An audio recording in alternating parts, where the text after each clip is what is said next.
Blood cancer के बारे में हम लोग देख रहे थे, ठीक है। तो ब्लड, ठीक है, तो ब्लड कैंसर का 3 स्टेज देख लिए। पहला स्टेज में दवाई द्वारा, दूसरा स्टेज में ऑपरेशन सर्जरी द्वारा, तीसरा स्टेज क्या था, तीसरे स्टेज में हम लोग रेडियो एक्टिव एलिमेंट के द्वारा उसको ठीक करते हैं। सबसे अधिक पेनिट्रेशन पावर यानी भेदन क्षमता अल्फा किरण की होती है, अल्फा रेखा। सबसे कम होता है गामा किरण का, सबसे कम क्या होता है, गामा रेखा होता है। सबसे कम भेदन क्षमता किसका होता है, अल्फा रेखा। बहुत लोग क्वेश्चन पूछ चुका है कि सबसे अधिक भेदन क्षमता किस रेडियो एलिमेंट रे में होता है। अल्फा का सबसे अधिक होता है और सबसे कम किसका होता है, गामा का होता है, ठीक है। सबसे कम किसका होता है, गामा का होता है, ठीक है। और होता है ब्लड कैंसर का दूसरा नाम क्या था, ल्यूकोमिया। ब्लड कैंसर को दूसरे नाम से किसका, ल्यूकेमिया।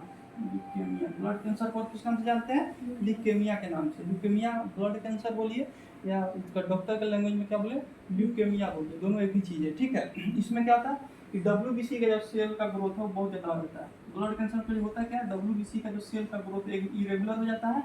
इसमें पहला क्या हो जाएगा, growth of WBC, growth of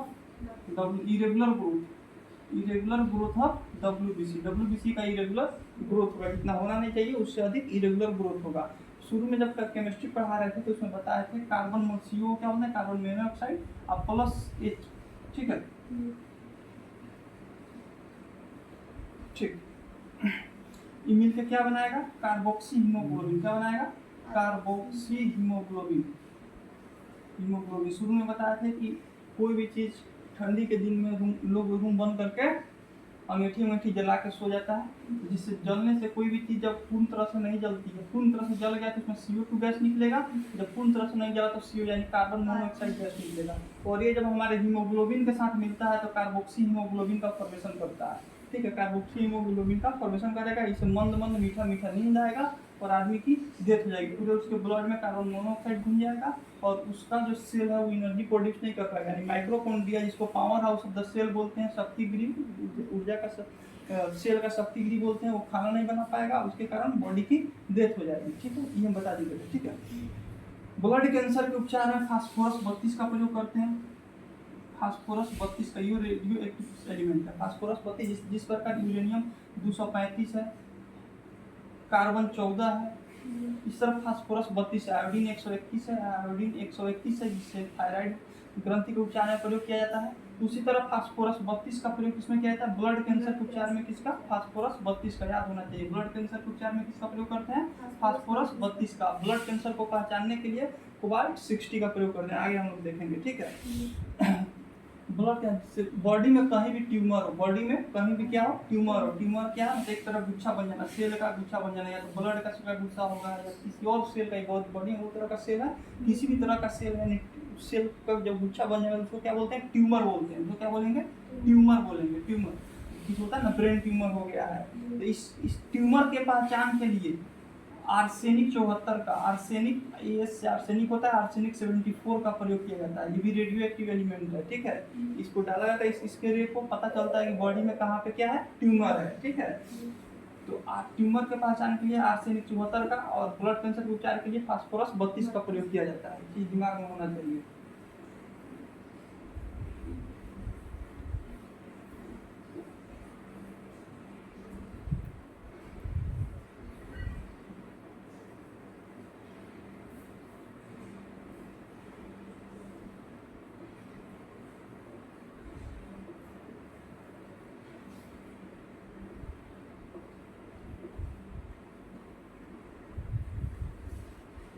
अभी बता दिए थायराइड ग्रंथि के उपचार के लिए आयोडीन 131। थायराइड ग्रंथि में कोई दिक्कत होता है तो उसके उपचार के लिए कौन सा, आयोडीन 131। थायराइड ग्रंथि के उपचार के लिए, थायराइड ग्रंथि ग्लैंड के उपचार के लिए किसका प्रयोग करेंगे, ग्लैंड मतलब ग्रंथि, आयोडीन 131 का प्रयोग, आयोडीन 131 का प्रयोग, आयोडीन 131 का प्रयोग। कैंसर के स्टडी को क्या बोलते हैं, study of cancer, study of cancer बहुत आप पूछ चुका है। स्टडी ऑफ कैंसर क्या बोलते हैं, ऑन्कोलॉजी, ONC, ऑन्कोलॉजी। ऑन्कोलॉजी मतलब क्या होता है, स्टडी ऑफ कैंसर। कैंसर के स्टडी को क्या बोलेंगे, ऑन्कोलॉजी। कैंसर के स्टडी को क्या बोलेंगे, ऑन्कोलॉजी। कैंसर के उपचार में गैस का उपयोग कैसे बोलते हैं, रेडॉन गैस। ये अक्रिय गैस है, अक्रिय गैस। अक्रिय गैस, सक्रिय गैस में क्या अंतर है, जैसे गैस दो प्रकार के, जैसे एलिमेंट भी दो तरह का होता है, एक अक्रिय एलिमेंट हो गया, एक सक्रिय यानी एक्टिव और अनएक्टिव। तो जब हम केमिस्ट्री पढ़ा रहे थे तो बता रहे थे कि लास्ट जो सेल है उसमें कम से कम 8 एलिमेंट या 4 एलिमेंट रहना चाहिए। तो जिसमें कम था वो दूसरे से ले रहा था। लेकिन ऐसा क्या हो, जैसे कि मान लीजिए कि जिसको मान लीजिए हीलियम है 8 4 2, इसी गैस के लिए बात कर रहे हैं, ठीक है। जैसे मान लीजिए ऐसा कोई तो एलिमेंट होगा जिसके बाहर जो कक्ष होगा जिसमें 8 एलिमेंट पहले से भरा हुआ होगा। मान लीजिए कि आपको खाना 4 गो रोटी का आपको भूख लगा हुआ है, आपके घर में 4 गो रोटी पहले से है, तब कहीं जाइएगा मांगने? नहीं। तो ऐसा बहुत सारा एलिमेंट होगा जिसके बाहर कक्ष में ऑक्टेट पूरा होगा। ऑक्टेट मतलब 8 गो इलेक्ट्रॉन भरा हुआ होगा, तो दूसरे से रिएक्शन नहीं करेगा, दूसरे से मांगने नहीं जाएगा, क्योंकि उसका पहले से भरा हुआ है, ना ही किसी को देगा ना ही किसी से लेगा, ठीक है। तो ऐसे एलिमेंट को अक्रिय बोलते हैं, अक्रिय एलिमेंट बोलते हैं। अक्रिय एलिमेंट, अक्रिय मतलब किसी के साथ कोई संबंध नहीं है, इसके पास जितना चाहिए उतना उसके पास है, ठीक है। तो ऐसे जब गैस आता है तो उसको हम लोग क्या बोलते हैं? अक्रिय गैस बोलते हैं। उसको गैस को क्या बोलते हैं? अक्रिय गैस। किसी से रिएक्शन नहीं करता, ऐसा गैस है जो किसी से, और सब गैस किसी से, जैसे हाइड्रोजन है, हाइड्रोजन सल्फाइड बना लिया, फलना चिलना बना लिया, ठीक है। लेकिन ऐसा कुछ गैस है, जब पीरियोडिक टेबल जब पढ़ेंगे तो लास्ट वाला लाइन आता है अक्रिय गैस का, ठीक है। जिनॉन, रेडॉन, क्रिप्टॉन, ये सब गैस होता है, ठीक है। तो ये सब गैस के बाहरी अक्ष में 8 गो एलिमेंट, 8 गो इलेक्ट्रॉन पहले से भरा हुआ है, किसी से इतनी नहीं करता है। उसी टाइप में एक रेडॉन आता है, उसी टाइप में क्या आता है? रेडॉन आता है, ReDON, रेडॉन आता है। ये रेडॉन क्या है? गैस है। रेडॉन क्या है? गैस है। ये पृथ्वी पर नहीं पाया जाता। इसका भी उपचार, इस गैस का उपचार किसके लिए किया जाता है? ब्लड कैंसर के उपचार के लिए। ब्लड कैंसर, सिर्फ कैंसर नहीं, ब्लड कैंसर। ब्लड कैंसर में जो उपचार जिस गैस का पूछेगा, किस गैस का उपयोग ब्लड कैंसर के उपयोग उपचार में कहता है, तो किसका? रेडॉन गैस का। रेडॉन गैस प्राप्त कैसे होता है? हमारे वायुमंडल में रेडॉन गैस नहीं है, हमारे वायुमंडल में रेडॉन गैस नहीं है। जब भी अर्थक्वेक आता है, अर्थक्वेक मतलब क्या होता है? अर्थक्वेक मतलब होता है भूकंप। जब भी भूकंप आता है तो गैस पृथ्वी के नीचे से ऊपर आता है। जब भी भूकंप आता है तो ये जो रेडॉन गैस है, तो कुछ ऐसा कौन सा गैस है जो हमारे वायुमंडल में मौजूद नहीं है, तो यही रेडॉन होता है, क्योंकि वायुमंडल में नहीं है, धरती के नीचे से आता है। इसका उपयोग हम लोग ब्लड कैंसर के उपचार में किया जाता है, ठीक है। तो ऐसा कौन सा गैस है जो हमारे वायुमंडल में उपस्थित नहीं है? रेडॉन गैस उपस्थित नहीं है, ठीक है। रेडॉन गैस हमारे वायुमंडल में उपस्थित नहीं है। ये अर्थक्वेक होता है, जब भूकंप आता है तो धरती के अंदर से क्या होता है? रिसाव करता है, बाहर निकलता है, ठीक है। और ये अक्रिय गैस है, ये बताया था, क्रिप्टॉन, जेनॉन, रेडॉन। उसमें पीरियोडिक टेबल होगा, पीरियोडिक टेबल में उस रूम में सटा हुआ है पीरियोडिक टेबल, उस पीरियोडिक टेबल में एक लाइन बना हुआ होगा जिसमें हीलियम, रेडॉन, क्रिप्टॉन, जेनॉन ये सब बना हुआ होगा, एक लाइन सीधा होगा, ठीक है। तो वो ऐसा गैस है जो अक्रिय गैस है, उसका पहले से ऑक्टेट पूरा है, लास्ट वाला कक्ष में 8 गो एलिमेंट, उसमें इलेक्ट्रॉन पहले से 12 हुआ, किसी से कोई मतलब नहीं है। अब आ गया जेनेटिक डिजीज की बात करते हैं। वैसा डिजीज जो एक जीन से दूसरे जीन में, माता पिता दादा से कहीं ना कहीं ट्रांसफर होता है, उसको बोलते हैं जेनेटिक। जेनेटिक का मतलब होता है, जेनेटिक का मतलब हो गया जो डिजीज जीन से फैले, जीन से फैले। वैसा डिजीज जो जीन से फैले। जीन कहाँ से आता है? माता पिता के जीन से आएगा, माता पिता का जीन, पिता का जीन दादा दादी से आएगा, माता का जीन नाना नानी से ट्रांसफर होके आएगा, ठीक है। तो वो ऐसा कुछ बीमारी होता है जो एक पीढ़ी से दूसरे पीढ़ी ट्रांसफर होके आता है, ठीक है। तो उसका इलाज नहीं है, उस बीमारी का इलाज नहीं है, उस बीमारी का इलाज नहीं है। इसको क्या बोलते हैं? Genetic disease. ना के बराबर इसका इलाज है, इसको क्या बोलते हैं? Genetic disease. इसको क्या बोलेंगे? Genetic disease. जैसे कलर ब्लाइंडनेस हो गया, COLOUR, colour blindness. Colour blindness, colour blindness जो होता है जेनेटिक डिजीज होता है।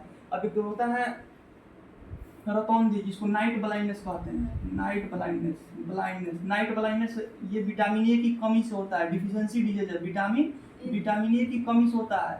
ऑप्शन में देगा कौन सा जेनेटिक डिजीज नहीं है, क्या कौन सा जेनेटिक डिजीज है, ऑप्शन में दोनों रहेगा, तो याद होना चाहिए। नाइट ब्लाइंडनेस, जिसको रतौंधी बोलते हैं, अंधेरा होते दिखाई नहीं देना, ये विटामिन ए की कमी से होता है। कलर ब्लाइंडनेस की बात करें, कलर ब्लाइंडनेस में होता है कि रेड और ग्रीन, याद रखना है दोनों नाम को, रेड और ग्रीन कलर में आदमी डिफरेंस नहीं कर पाएगा। रेड और ग्रीन कलर में आदमी क्या कर पाएगा? डिफरेंस नहीं कर पाएगा। इसीलिए जब भी लोको पायलट की जब वैकेंसी निकलती है, ड्राइवर की वैकेंसी निकलती है, जिसमें आई टेस्ट होता है, इसमें कलर ब्लाइंडनेस देखा जाता है। ऐसा नहीं कि रेड सिग्नल उसको पता नहीं चल रहा है, ग्रीन सिग्नल पता नहीं चल रहा है, क्योंकि ट्रेन रेड और ग्रीन सिग्नल से ही चलती है। ठीक है। तो कलर ब्लाइंडनेस जिसको, कलर मतलब रंग होता है, कलर मतलब रंग, रेड और ग्रीन रंग वो नहीं पहचान पाएगा, रेड और ग्रीन रंग नहीं पहचान पाएगा, दोनों में उसको किसी प्रकार का डिफरेंस नहीं लगेगा, ठीक है। उसको क्या बोलेंगे, कलर ब्लाइंडनेस। ये क्या है, जेनेटिक डिजीज है। ये क्या है, जेनेटिक डिजीज है। ये क्या है, जेनेटिक डिजीज है। और जब हम आई जब चैप्टर पढ़ेंगे, जब हम क्या पढ़ेंगे, आई जब पढ़ेंगे, आई जब चैप्टर पढ़ेंगे, आई जब चैप्टर पढ़ेंगे तो इसमें दो प्रकार का सेल होता है। एक होता है rod cell, rod cell cell, दूसरा होता है कॉन सेल, दूसरा होता है कॉन सेल, ठीक है। एक होता है रॉड सेल, दूसरा होता है कॉन सेल। एक होता है रॉड सेल, दूसरा होता है कॉन सेल। रॉड और कॉन्स, रॉड और कॉन्स, ठीक है। तो कॉन्स जो सेल है हमारे आंख में कलरफुल के लिए डिपेंड करता है, COLOUR कलरफुल।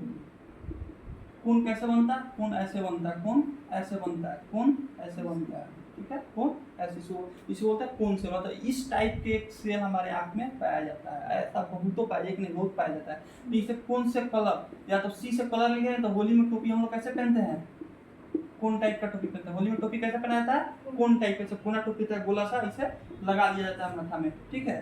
तो होली किसका प्रयोग है, किसका त्योहार है, रंगों का त्योहार है। यहाँ से कलर वहां से याद कर लीजिए, वहां से क्या कर लीजिए, कलर याद कर लीजिए, ठीक है। कौन सेल क्या होता है, कौन सेल की कमी हो जाती है। नाइट ब्लाइंड, कलर ब्लाइंड होता है, कौन सेल की क्या हो जाती है, कमी होती है। कलर में डिफरेंस नहीं कर पाता है, मेनली किस कलर में, रेड और ग्रीन, लेकिन और सभी कलर में डिफरेंस नहीं कर पाता है। लेकिन पूछे मेनली सबसे ज्यादा किसमें, रेड और ग्रीन में, बाकी और सब कलर में भी डिफरेंस थोड़ा कम कर पाता है। तो कौन सेल की कमी हो जाएगी, ठीक है। तो एक कलर में देखने में क्या हो जाएगा, दिक्कत होगा। कौन सेल की दिक्कत किसमें होती है, जानवरों में। जानवर, जितने भी जानवर होते हैं उसमें कौन सेल नहीं होता है, जितने भी जानवर होते हैं उसमें कौन सेल नहीं होता है। या उसके सामने आप लाल कपड़ा पहन के जाइए, सांड के सामने, चाहे ब्लैक पहन के जाइए या हरियर पहन के जाइए, कोई उसको फर्क नहीं पड़ता, उसको व्हाइट एंड ब्लैक दिखता है, उसको सीधा व्हाइट और ब्लैक दिखेगा, व्हाइट और ब्लैक दिखेगा। किसी रंग का कपड़ा पहन के जाइए उसको ब्लैक दिखेगा, ठीक है। किसी रंग का कपड़ा पहन के जाइए उसको ब्लैक दिखेगा, ठीक है। तो ऐसे कहा जाता है। लेकिन जानवरों में कौन सेल की क्या होती है, कमी होती है। जानवरों में क्या होती है, कौन सेल की कमी होती है। रॉड सेल जिसमें ज्यादा होता है उसको रात में अच्छा से दिखाई देता है। रॉड सेल जिसमें ज्यादा हो गया, कौन सेल कलर के लिए, रॉड सेल अंधेरे के देखने के लिए। ये सब उल्लू उल्लू जो होता है, उल्लू उल्लू जो होता है, इसमें रॉड सेल का दिखता ज्यादा होती है, इसलिए उल्लू को क्या होता है, रात में दिखाई देता है। उल्लू को किस में दिखाई देता है, रात में। उल्लू को कैसे दिखाई देता है, क्योंकि उसमें उसके आंख में रॉड सेल की अधिकता क्या होती है, ज्यादा होती है। उसके आंख में रॉड सेल, आंख में दो प्रकार का सेल पाया जाएगा, कौन सेल और रॉड सेल। रॉड सेल किसके लिए, नाइट में दिखने के लिए रॉड सेल, और कलर के लिए कौन सा, कौन सेल। सी से कौन, सी से कलर। होली में कौन सा पहना जाता है, टोपी, कौन जैसा था, कलर से। कौन किस, होली में किस चीज का पर्व है, रंगों का पर्व है, ठीक है। एक आता है चमगादड़, ऑप्शन देखिए कंफ्यूज करेगा, चमगादड़।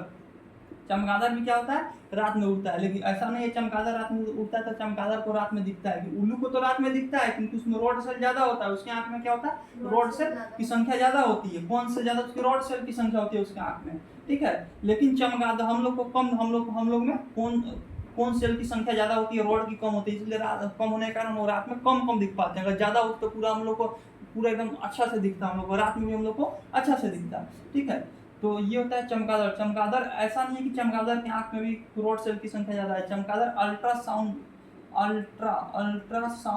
को सुन कर जाता है, अल्ट्रासाउंड को सुन के जाता है। अब क्या है कि जैसे मान लीजिए कि चमगादड़ उड़ रहा है रात में, आगे कोई दीवार है तो वो हमेशा अल्ट्रासाउंड मारते रहेगा, अल्ट्रासाउंड वो निकालते रहेगा। अब अल्ट्रासाउंड, कुछ ऐसे जानवर हैं जो अल्ट्रासाउंड सुन सकते हैं। जब साउंड चैप्टर पढ़ेंगे तो देखेंगे साउंड 3 प्रकार का होता है, अल्ट्रा हो गया, इंफ्रा हो गया, ठीक है। इस तरह देखेंगे। जैसे हम लोग का जो कान है 20 से 20,000 हर्ट्ज तक की ध्वनि सुन सकता है। हमारा कान कितना, 20 से 20,000 हर्ट्ज तक की ध्वनि सुन सकता है। ना इससे कम का सुन सकता है, ना इससे ज्यादा का सुन सकता है। ना इससे कम का सुन सकता है, ना इससे ज्यादा का सुन सकता है, ठीक है। कुछ पशु पक्षी हैं जिससे कम का भी ध्वनि सुन लेते हैं। जैसे जानवर होता है, अर्थ के भूकंप आने वाला है, उसको पहले ही वो अलर्ट हो जाता है, जमीन छू के खड़ा हो जाता है, क्योंकि वो पहले को ध्वनि सुन लेता है। लेकिन हमारा कान 20 से 20,000 हर्ट्ज तक का ध्वनि सुन सकता है। हमारा कान कितने सुन सकता है, 20 से 20,000 हर्ट्ज तक का वो ध्वनि सुन सकता है, ठीक है। चमगादड़ का यही चीज है, चमगादड़ में कौन सेल की संख्या ज्यादा नहीं होती है, वो अल्ट्रासाउंड को बाहर फेंकता है। जैसे मान लीजिए कि इस रास्ते से दौड़ के जा रहा है, सामने दरवाजा है, तो अल्ट्रासाउंड जाकर वहां से टकरा के आ जाएगा, तो उसको समझ में आ जाएगा कि आगे टकरा के मेरा अल्ट्रासाउंड क्या हो गया, पीछे आ गया, ठीक है। यानी आगे कुछ ना कुछ ऑब्स्टेकल है, यानी कुछ ना कुछ है आगे, वो अपना रास्ता मोड़ लेगा, ठीक है। चमगादड़ अपना रास्ता मोड़ लेगा, ठीक है। ये चीज होता है कलर ब्लाइंडनेस और नाइट ब्लाइंडनेस में फर्क। हीमोफीलिया बताए थे, हीमोफीलिया रोग बताए थे। जब ब्लड क्लोटिंग जब पढ़ा रहे थे तो बताए थे हीमोफीलिया रोग। हीमोफीलिया, इसको रॉयल डिजीज कहते हैं। हीमोफीलिया को क्या बोलते हैं, रॉयल डिजीज बोलते हैं। ये एलिजाबेथ क्वीन एलिजाबेथ को हुआ था ये हीमोफीलिया रोग किसको हुआ था? क्वीन एलिजाबेथ को, जो ब्रिटेन की महारानी थी। जब हम लोग ईस्ट इंडिया कंपनी जब पढ़ेंगे, जब ईस्ट इंडिया कंपनी का गठन हुआ उस समय ब्रिटेन की महारानी कौन थी? क्वीन एलिजाबेथ थी। 1600 ईस्वी में ईस्ट इंडिया कंपनी का गठन होता है। उस समय रानी कौन थी? क्वीन एलिजाबेथ थी। उस समय रानी कौन थी? क्वीन एलिजाबेथ थी। भारत का बादशाह कौन था जिस समय गठन हुआ था? अकबर था। और जिस समय हॉकिंस भारत आया, अकबर चेंज हो चुका था, उसका बेटा जहांगीर था। ठीक है, अब रॉयल डिजीज की बात करें, हीमोफीलिया। हीमोफीलिया, हीमो शब्द आ गया, हीमो से ज्यादा हीमोग्लोबिन का चर्चा होगी। किससे चर्चा होगी? हीमोग्लोबिन। हीमो आ गया तो हीमोग्लोबिन। हीमोफीलिया को क्या बोलते हैं? Royal disease. पहली बार जिसको देखा गया वो एक रॉयल फैमिली से बिलोंग करती थी, यानी वो रानी थी, क्वीन एलिजाबेथ। इसलिए इस बीमारी का नाम क्या दिया गया? रॉयल डिजीज दिया गया। इस बीमारी का नाम क्या दिया गया?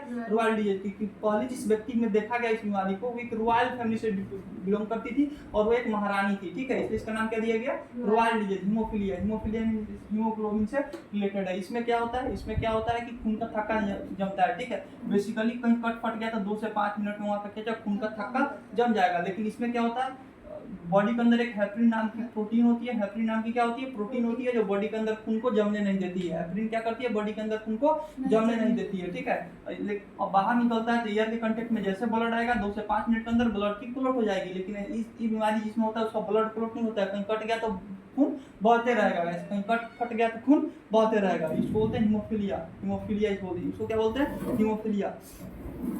अब कलर ब्लाइंडनेस की बात करें तो हम शुरू में बता चुके हैं, जितनी भी जीनेटिक डिजीज है लगभग लड़कियों में वो नहीं होती है। लड़कियों में होती है लेकिन एक्टिव नहीं होती है, इनएक्टिव रहेगी। उसका जो बाल बच्चा होगा, लड़का होगा, उसमें वो चला जाएगा, लेकिन लड़की में एक्टिव नहीं रहेगा। 90% ऐसा केस में देखा गया, जैसे कि लड़कियों में एक जैसे गंजापन है। गंजापन अगर बाप को होगा तो बेटी को नहीं होगा, उसके बेटा को हो सकता है। दादा का होगा तो उसका पोता को हो सकता है, या उसके बेटा को हो सकता है, उसकी बेटी और पोती को नहीं होगा। ठीक है, तो वाहक होती है। वाहक मतलब कैरियर होती है, वो कैरी करती है। वो जेनेटिक डिजीज को कैरी करेगी, अगले पीढ़ी को दे देगी, लेकिन लड़कियों में वो जेनेटिक डिजीज नहीं होगा। ठीक है, कलर ब्लाइंडनेस का सेम चीज है। कलर ब्लाइंडनेस अधिकतर किसमें होती है? लड़कों में होती है, लड़कियों में। क्योंकि अब जेनेटिक डिजीज की बातें कर रही है, जेनेटिक डिजीज में जितना डिजीज आएगा उसमें लड़कियां क्या होती है? वाहक होती है। 90% केस में क्या होती है? वाहक होती है। ठीक है, ठीक है, बंद करो।